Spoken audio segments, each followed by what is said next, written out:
تفلحون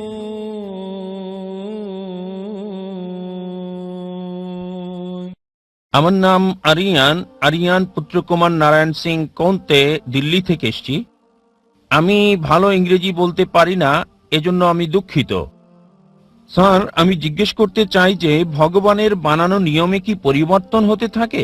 আমি এজন্য জিজ্ঞেস করছি যে ইসলাম ধর্মে বলা হয় যে মানুষের কখনো পুনর্জন্ম হয় না, আর শ্রীমদ্ ভগবত গীতাতে শ্রীকৃষ্ণ অর্জুনকে বলেছিলেন, হে পৃথিবীর মানুষ, যার মানে সবাই কয়েকবার জন্ম নেয়। হয়তো তোমার জানা নেই যে আমার কয়েকবার জন্ম হয়ে গেছে। আমি প্রথমে গীতাতে যে জ্ঞান দিয়েছিলাম তা প্রথমে মানুষকে দিয়েছিলাম, যাকে আপনারা সবাই নূহ আলাইহিস সালাম হিসেবে চিনে থাকেন। আবার পরের বার বলছে যে আমি সূর্যদেবকে এই জ্ঞান দিয়েছিলাম, এখন আমি আপনাকে এটা দিচ্ছি। তাহলে স্যার, আপনি কি বলতে পারেন যে মানুষের কি পুনর্জন্ম হয় নাকি হয় না? সময়ের সাথে সাথে কি ভগবানের দেওয়া নিয়মের কোনো পরিবর্তন হয় কিনা আমি জানতে চাই। ভাই দুটো প্রশ্ন করলেন। প্রথম প্রশ্ন হচ্ছে সর্বশক্তিমান ঈশ্বরের আইন এবং শিক্ষার মধ্যে কোনো পরিবর্তন করা যায় কিনা, পরিবর্তন হতে পারে কিনা। আর দ্বিতীয় প্রশ্ন, একজন মানুষ দ্বিতীয়বার জন্মাবে কিনা, পুনর্জন্ম হবে কিনা। আর একটা উদ্ধৃতি দিলেন গীতা থেকে, এটা দিয়ে পরে বলবো। এবার আসুন আপনার প্রথম প্রশ্নে, ঈশ্বরের বিধান পরিবর্তন হয় কিনা। যদি ঈশ্বরের বিধানটা সময় সংশ্লিষ্ট হয়ে থাকে, যদি সেটা নির্দিষ্ট একটা গোত্রের মানুষের জন্য হয়, নির্দিষ্ট সময়ের জন্য হয়, তবে এটা পরিবর্তন হয়। যেমন ধরেন, আমি আলোচনায় বলেছি তাওরাত, জাবুর, ইনজিল সবগুলো সর্বশক্তিমান ঈশ্বর প্রেরিত, তবে সেগুলো ছিল একটা নির্দিষ্ট গোত্রের লোকদের জন্য, একটা নির্দিষ্ট সময়ের জন্য। কিন্তু ঈশ্বরের সর্বশেষ এবং চূড়ান্ত নাজিল হওয়ার পর কোনো কিছু যুক্ত করা যাবে না, কোনো কিছুই বাদ দেওয়া যাবে না। কোরআন হচ্ছে সর্বশক্তিমান আল্লাহর সর্বশেষ এবং চূড়ান্ত বার্তা। আর কোনো ওহী নাজিল হবে না। নবী মুহাম্মদ সাল্লাল্লাহু আলাইহি সাল্লাম হলেন সর্বশেষ এবং চূড়ান্ত নবী, আর কোনো নবীও আসবেন না। আল্লাহ বলেন সূরা আহজাব অধ্যায় 33 আয়াত 40, মা কানা মুহাম্মাদুন আবা আহাদিম মিন রিজালিকুম ওয়ালাকিন রাসূলুল্লাহ ওয়া খাতামুন নবিয়্যিন ওয়া কানা আল্লাহু বিকুল্লি শাইইন আলিমা। যে মুহাম্মদ সাল্লাল্লাহু আলাইহি সাল্লাম কোন পুরুষের পিতা নন, তবে তিনি আল্লাহর রাসূল এবং নবীদের সিলমোহর। আর আল্লাহ সর্বজ্ঞ সর্বজ্ঞানী। নবী মুহাম্মদের পর যদি কেউ বলে সে আল্লাহর নবী, তার কাছে ওহী আসে, তার মানসিক চিকিৎসা দরকার। নবী মুহাম্মদ সর্বশেষ এবং চূড়ান্ত নবী। কোরআনের পর আর কোনো ওহী আসবে না, এ কথা কোরআন স্পষ্ট বলছে সূরা মাইদা অধ্যায় 5 আয়াত 3। আজ তোমাদের জন্য আমার দিনকে পূর্ণ করলাম এবং জীবন বিধান হিসেবে দিলাম ইসলাম, আর আমার অনুগ্রহ পূর্ণ করলাম। যখন ধর্ম পরিপূর্ণ করা হয়েছে তখন নতুন কোনো কিছু যুক্ত করা যাবে না, কিছু বাদও দেওয়া যাবে না। আপনার প্রশ্নে হ্যাঁ, পুরাতন ওহী পরিবর্তন হতে পারে, তবে মূল বার্তা প্রথম ওহী থেকে শেষ ওহী পর্যন্ত তাওহীদ সম্পর্কে, আল্লাহর একত্ববাদ সম্পর্কে এক। তাই সব গ্রন্থই যেগুলো কোরআনের আগে এসেছে সেগুলো আসল রূপে আর নেই। মানুষ সেগুলোকে পরিবর্তন করে দিয়েছে, কারণ সেগুলো সর্বকালের জন্য নয় এবং আল্লাহ সেগুলো সংরক্ষণ করার প্রয়োজন মনে করেননি। এবার যদি কোরআনের ব্যাপারে বলেন, আল্লাহ বলেছেন সূরা হিজর অধ্যায় 15 আয়াত 9, আমি কোরআন নাজিল করেছি, আমি এর সংরক্ষণকারী। এই কোরআনকে যদি সমগ্র মানব জাতি পরিবর্তন করার চেষ্টা করে, তারা তা পারবে না। সমগ্র মানব জাতি আর জিন একত্রিত হলেও কোরআনকে পরিবর্তন করতে পারবে না। আর পূর্ববর্তী কিতাবের ব্যাপারে বললে হ্যাঁ, তাহলে তা করতে পারবে, তবে চূড়ান্ত বার্তার ক্ষেত্রে পারবে না। এটা হচ্ছে চূড়ান্ত। এবার আসুন আপনার দ্বিতীয় প্রশ্নে। স্যার, আমার দ্বিতীয় প্রশ্ন ছিল আমার যে মনে আছে আল্লাহর কাছে মনে আছে আমার যে মনে আছে তিনজন মানুষ থাকে, তাদের সাথে আমাদের ব্রহ্মা, বিষ্ণু আর মহেশ, এই তিনজনের কাজ আলাদা আলাদা। তার মানে প্রথমে ব্রহ্মা যে প্রাণী যে কাজই করে সে অনুযায়ী তাকে জন্ম মানে আবারও পৃথিবীতে পাঠিয়ে দেয়। দ্বিতীয় কাজটি করে বিষ্ণু। বিষ্ণুজি সবাইকে লালন পালন করে আর তাদের দায়িত্বে থাকে। তৃতীয় যে মহাদেব আছেন, যাকে দেব আদি মহাদেব ডাকা হয়, মানে যাকে শিবশঙ্কর বলা হয়, আর তিনি সবার হিসাব মিলিয়ে দেন। তাহলে কি আপনাদের মানে আল্লাহর কাছে যে তিনজন থাকেন তারাও কি এই একই কাজ করেন? ভাই, ইসমাইল, ইসরাইল প্রশ্ন করলেন, সেটা জি। উত্তর দেব। আগে পুরাতনটার উত্তর দিয়ে নি। জি আপনি পুনর্জন্ম সম্পর্কে জিজ্ঞেস করেছেন, জি এখন সেটার উত্তর চান কি চান না? জি চাই। চান, তাহলে পুনর্জন্ম সম্পর্কে প্রথমে কিছু বলি, তারপর ব্রহ্মা, বিষ্ণু, শিবা নিয়ে বলবো ইনশাআল্লাহ। দুটোর উত্তর দেব। ভাই একটা নতুন প্রশ্ন করলেন, আমি বললাম আগে পুরনোটার উত্তর দেব, তারপর আমি নতুন প্রশ্নের উত্তর দেব। দ্বিতীয় প্রশ্নটা ছিল পুনর্জন্মে বিশ্বাস করি কি না দ্বিতীয় জীবনে। এবার পুনর্জন্মের ব্যাপারে বললে ভগবত গীতা থেকে উদ্ধৃতি দিলেন, তবে বেদ হিন্দু ধর্মের সবচেয়ে পবিত্র গ্রন্থ। বেদ হচ্ছে প্রথম, এগুলো হচ্ছে শ্রুতি, তারপরে আসে হচ্ছে স্মৃতি। মহাভারতের অংশ হলো ভগবত গীতা। যদি ভগবত গীতা বেশি পড়া হয় বেদের চেয়ে, তবে নির্ভরযোগ্যতার ক্ষেত্রে বেদ হচ্ছে উপরে। বেদ পুনর্জন্ম সম্পর্কে বলছে, পুনর্জন্ম মানে পরবর্তী জীবন। আর যদি কোরআন পড়েন, কোরআন এই কথা বলছে। কোরআন বলছে আপনি পৃথিবীতে আসবেন, তারপর মারা যাবেন, আবার পুনরুত্থিত হবেন। পূর্ণ মানে পরবর্তী, জন্ম মানে জীবন, পুনর্জন্ম। কোথাও বেদ বলছে না জীবন মৃত্যু, জীবন মৃত্যু, জীবন মৃত্যু, কোথাও বলছে না এই কথা, কোথাও বলেনি। ভগবত গীতাও এ ব্যাপারে কিছু বলেনি। আপনি যে উদ্ধৃতিটা দিয়েছেন ভগবত গীতা অধ্যায় 4 অনুচ্ছেদ 22, আমি রেফারেন্সটা দিচ্ছি।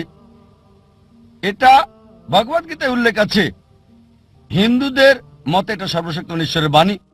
তাতে বলা হয়েছে যেহেতু মানুষ কাপড় পরিবর্তন করে, পুরাতন কাপড় ফেলে দেয়, নতুন কাপড় পরিধান করে, একইভাবে আত্মা নতুন দেহের ভেতরে যায়, পুরাতন দেহকে ফেলে দিয়ে নতুন দেহে যায়। আমার কোনো সমস্যা নেই, পৃথিবীতে এই দেহ আছে, যখন মারা যাবেন আপনাকে উঠানো হবে নতুন দেহে, সমস্যা নেই। এটা কোরআনের সাথে মিলছে, বেদের সাথে মিলছে। তবে এই দর্শন যেটা বললেন পুনর্জন্মের ব্যাপারে, সংস্কৃত ভাষায় বলা হয়েছে সংস্কারা, পুনর্জন্মের থিওরি, জীবন মৃত্যুর থিওরি বলা হয় পুনর্জন্ম। ঠিক এই থিওরিটা দাঁড় করিয়েছেন হিন্দু ধর্মের পণ্ডিতরা, বেদের কোথাও উল্লেখ নেই। কেন? কারণ তারা ব্যাখ্যা দিতে পারতো না। কেন কিছু লোক দেব, কিছু লোক ধনী, কিছু লোকের জন্ম গরিব পরিবারে, কিছু লোকের সুস্বাস্থ্য আছে, কিছু লোকের বংশগত হৃদরোগ আছে, ঈশ্বর এমন অবিচার করছেন কেন? তারা এর কোনো ব্যাখ্যা দিতে পারেনি। তাই তারা একটা দর্শন নিয়ে এলো জীবন মৃত্যুর, কর্ম আর ধর্ম। কর্ম হচ্ছে কাজ, ক্রিয়া, ধর্ম হচ্ছে বিধান। তাহলে ব্যাখ্যা কি কেন ঈশ্বর অবিচার করছেন? কেন একজন মানুষ হৃদরোগ নিয়ে জন্ম নেবে? শেষ জীবনে সে কিছু পাপ করেছিল। এই দর্শন অনুমান হিন্দু ধর্মের পণ্ডিতদের, এটা বেদের নয়।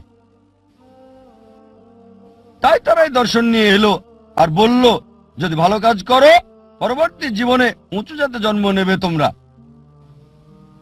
আর হিন্দু ধর্মের বিশ্বজনীন ভ্রাতৃত্ব হচ্ছে সব জীবন্ত প্রাণী ভাই। তাই হতে পারে কখনো জন্মাবেন তেলাপোকা হয়ে, কখনো বা ইঁদুর হয়ে, কখনো বিড়াল হয়ে, কখনো কুকুর, কখনো মানুষ হিসেবে। মানুষ হচ্ছে সর্বোচ্চ লেভেল। ভালো কাজ করলে উঁচু লেভেলে জন্মাবেন, খারাপ কাজ করলে নিচু জাতে জন্মাবেন। আপনি মানুষ হয়ে জন্মাতে পারবেন 7 বার। কতবার? 7 বার। এটা হিন্দু পণ্ডিতদের দর্শন, যেটাকে বলা হয় সংস্কারা। এখন আপনাকে জিজ্ঞেস করি, এই পৃথিবীতে অপরাধ বাড়ছে না কমছে? অপরাধ বাড়ছে না কমছে? বেড়ে চলেছে, মাশাআল্লাহ, খুব ভালো। পাপ বাড়ছে। মানুষের সংখ্যা আমরা যা জানি, মানুষ বাড়ছে না কমছে? জনসংখ্যা বাড়ছে না কমছে? বাড়ছে, মাশাআল্লাহ। এখন পাপও বাড়ছে, মানুষের সংখ্যাও বাড়ছে। যেহেতু পাপ বাড়ছে, মানুষ তো কমার কথা। তাই বোঝা যাচ্ছে লজিক্যালি এটা ঠিক না। এজন্য আমি পুনর্জন্ম বিশ্বাস করি। পুনর্জন্ম মানে পরবর্তী জীবন, এ ব্যাপারে কোরআনও বলছে। তবে একবার এই পৃথিবীতে আসবেন, একবার। এবার আপনার দ্বিতীয় প্রশ্নে আসি, যে ব্রহ্মা, বিষ্ণু, মহেশ বা শিবা এটা একই। দুটো নাম, মহেশ আর শিবা একই, তবে সবচেয়ে পরিচিত হচ্ছে শিবা। ঠিক, স্রষ্টা, ধ্বংসকারী, রক্ষাকারী, ব্রহ্মা, বিষ্ণু, শিবা। আর আপনি বললেন ঈশ্বরের 3টি রূপ। না, 3টি রূপ না। তার কি কোনো মানুষ আছে? হ্যাঁ, তার অনেক ফেরেশতা আছেন, তবে ঈশ্বর একাই যথেষ্ট, কোনো সাহায্য দরকার হয় না। তবে যদি তিনি চান ফেরেশতা দিয়ে কাজ করাতে পারেন, যদি চান। যদি না চান সমস্যা নেই, তিনি শুধু চাইবেন তা হবে। কুন ফায়াকুন, হও আর হয়ে যায়। এবারে হিন্দুদের ব্যাপারে বললে, তারা যা বিশ্বাস করে তা কিছুটা ট্রিনিটির মতো, খ্রিস্টানদের মতো হিন্দুরা বিশ্বাস করে যে সর্বশক্তিমান ঈশ্বর সৃষ্টির জন্য একজন ঈশ্বর ব্রহ্মা, ধ্বংসের জন্য একজন ঈশ্বর শিবা, একজন ঈশ্বর হলেন রক্ষাকারী বিষ্ণু। সুতরাং আলাদা ঈশ্বর সৃষ্টির জন্য, আলাদা ঈশ্বর রক্ষার জন্য, আলাদা ঈশ্বর ধ্বংসের জন্য। কোরআন বলছে সূরা আম্বিয়া অধ্যায় 21 আয়াত 22, এক আল্লাহ ছাড়া যদি একাধিক আল্লাহ থাকতো অবশ্যই তারা ঝগড়া করত। আর কোরআন বলছে সূরা মুমিনুন অধ্যায় 23 আয়াত 91 যে যদি একাধিক ঈশ্বর থাকতো একজন আরেকজনের সাথে যুদ্ধ করত। এজন্য আমরা হিন্দু মিথ থেকে দেখি একজন ঈশ্বর যুদ্ধ করছে আরেকজনের সাথে, একজন ঈশ্বর আরেকজনকে পরাজিত করছে, তৃতীয় জন দ্বিতীয় জনকে সাহায্য করছে। ঈশ্বর কিভাবে যুদ্ধ করে? সুতরাং উত্তম হচ্ছে এক ঈশ্বর, সুপার পাওয়ার একটাই। আর বেদ এটাই বলছে। যদি কোনো সাধারণ হিন্দুকে জিজ্ঞেস করেন আপনি কতজন ঈশ্বরে বিশ্বাস করেন, কেউ বলবে 3 জন, কেউ বলবে 100, কেউ বলবে 1000, কেউ বলবে 33 কোটি 330 মিলিয়ন। কিন্তু যদি শিক্ষিত হিন্দুকে জিজ্ঞেস করেন আপনি কতজন ঈশ্বরে বিশ্বাস করেন, সে বলবে একজন হিন্দুর উচিত এক ঈশ্বরে বিশ্বাস করা। কিন্তু সাধারণ হিন্দু বিশ্বাস করে একটা আদর্শে, সেটা প্যান্থেইজম, তার মানে সবকিছু ঈশ্বর। গাছ হলো ঈশ্বর, সূর্য ঈশ্বর, চাঁদ হলো ঈশ্বর, মানুষ হলো ঈশ্বর, আর সাপও ঈশ্বর। আমরা মুসলিমরা বিশ্বাস করি সবকিছু ঈশ্বরের। ঈশ্বর নামের সাথে এর শব্দ যোগ করি। সবকিছু ঈশ্বরের, গাছ ঈশ্বরের, সূর্য ঈশ্বরের, চাঁদ ঈশ্বরের, মানুষ ঈশ্বরের, পাশাপাশি সাপও হলো ঈশ্বরের। তাই প্রধান পার্থক্য হচ্ছে হিন্দু আর মুসলিমদের মধ্যে, হিন্দুরা বলে সবকিছু ঈশ্বর আর আমরা মুসলিমরা বলি সবকিছু ঈশ্বরের। ঈশ্বর নামের সাথে যুক্ত হচ্ছে এর শব্দটা। পার্থক্যটা হচ্ছে এই শব্দটা। যদি আমরা শুধু এই এর শব্দটার পার্থক্য দূর করতে পারি, হিন্দু আর মুসলিম এক হয়ে যাবে। সেটা কিভাবে হবে? আল্লাহ কোরআনে বলেছেন সূরা ইমরান অধ্যায় 3 আয়াত 64, تعالوا إلى كلمة سواء بيننا وبينكم এসো সেই কথায় যা তোমাদের ও আমাদের মধ্যে এক। প্রথম সাদৃশ্য কি? ألا نعبد إلا الله আল্লাহ ছাড়া কারো ইবাদত করি না, ولا نشرك به شيئا তার সাথে আমরা কাউকে শরীক করি না, ولا يتخذ بعضنا بعضا أربابا من دون الله আর নিজেদের মধ্য থেকে আল্লাহ ছাড়া কাউকে প্রভু হিসেবে মানি না। فإن تولوا যদি তারা মুখ ফিরিয়ে নেয় فقولوا اشهدوا بأننا مسلمون। বলো সাক্ষী থাকো আমরা মুসলিম, আল্লাহর কাছে নিজের ইচ্ছাকে সমর্পণ করি। কোন ধর্মকে যাচাই করার ভালো উপায় হলো ধর্মের অনুসারীদের না দেখে সেই ধর্মের গ্রন্থগুলোকে দেখা। এখন যদি হিন্দু ধর্মগ্রন্থ দেখি, যদি আমরা পড়ি উপনিষদ, বেদ, উপনিষদ এগুলো সবচেয়ে পবিত্র। ছান্দোগ্য উপনিষদে বলা হয়েছে অধ্যায় 6 অনুচ্ছেদ 2 পরিচ্ছেদ 1, একম এভিদিত্যম, ঈশ্বর একজনই, দ্বিতীয় কেউ নেই। এটা সংস্কৃত উদ্ধৃতি। একম এভিদিত্যম, ঈশ্বর কেবল একজন, দ্বিতীয় কেউ নেই। শ্বেতাসূত্র উপনিষদে বলা হয়েছে অধ্যায় 6 অনুচ্ছেদ 9, নাচস্য কসিজ জনিতান চদিপা, তার কোনো প্রভু নাই, তার কোনো পিতামাতা নাই। সর্বশক্ত ঈশ্বরের কোনো প্রভু নেই, তার কোনো মা নেই, তার কোনো বাবা নেই। শ্বেতাসূত্র উপনিষদে বলা হয়েছে 4 নম্বর অধ্যায় অনুচ্ছেদ 19, না তস্য প্রতিমা অস্তি, ঈশ্বরের কোনো প্রতিমা নেই। প্রতিমা মানে প্রতিচ্ছবি, প্রতিমা মানে ফটোগ্রাফ, ভাস্কর্য, মূর্তি, পেন্টিং। সর্বশক্তিমান ঈশ্বরের কোনো ফটোগ্রাফ নেই, কোনো প্রতিমা নেই, কোনো প্রতিমূর্তি নেই, কোনো পেন্টিং নেই, তার কোনো ছবি নেই। হিন্দু গ্রন্থগুলোর মধ্যে সবচেয়ে পবিত্র গ্রন্থ হচ্ছে বেদ, আর যজুর্বেদে আছে অনুচ্ছেদ 32 পরিচ্ছেদ 3, না তস্য প্রতিমা অস্তি, সর্বশক্তিমান ঈশ্বরের কোনো প্রতিমূর্তি নেই, কোনো প্রতিচ্ছবি নেই, কোনো প্রতিমা নেই, কোনো ভাস্কর্য নেই, কোনো মূর্তি নেই। যজুর্বেদে বলা হচ্ছে অধ্যায় 40 অনুচ্ছেদ 8 সর্বশক্তিমান ঈশ্বর পবিত্র। যজুর্বেদে বলা হচ্ছে অধ্যায় 40 অনুচ্ছেদ 9 অধ্যাত্ম প্রবিশন্তি ইয়া সমুতি মুপাস্তে, তারা অন্ধকারে প্রবেশ করে যারা আসাম্ভূতির উপাসনা করে। আসাম্ভূতি হলো প্রাকৃতিক বস্তু যেমন আগুন, পানি, বাতাস ইত্যাদি। অনুচ্ছেদ আরো বলছে তারা অন্ধকারে প্রবেশ করে যারা সাম্ভূতির পূজা করে। সাম্ভূতি হচ্ছে তৈরি করা বস্তু যেমন টেবিল, চেয়ার, মূর্তি ইত্যাদি। কে বলেছে? যজুর্বেদ অধ্যায় 40 অনুচ্ছেদ 9। আর হিন্দু ধর্মের ব্রাহ্মসূত্র হচ্ছে एकम ब्रह्म देवता नास्ते नैना नास्ते किंचन, भगवान एक ही है, दूसरा नहीं है, नहीं है, नहीं है, जरा भी नहीं है। ঈশ্বর একজনই, দ্বিতীয় কেউ নেই, কেউ নেই, কেউ নেই, কোথাও কেউ নেই। আমি দর্শকদের বলবো এই ছেলের জন্য জোর করতালি দিতে, কারণ আমি মনে করি যখন আমাদের বয়স কম আমরা বেশি নিষ্পাপ, বেশি ন্যায়পরায়ণ, বেশি সত্যবাদী।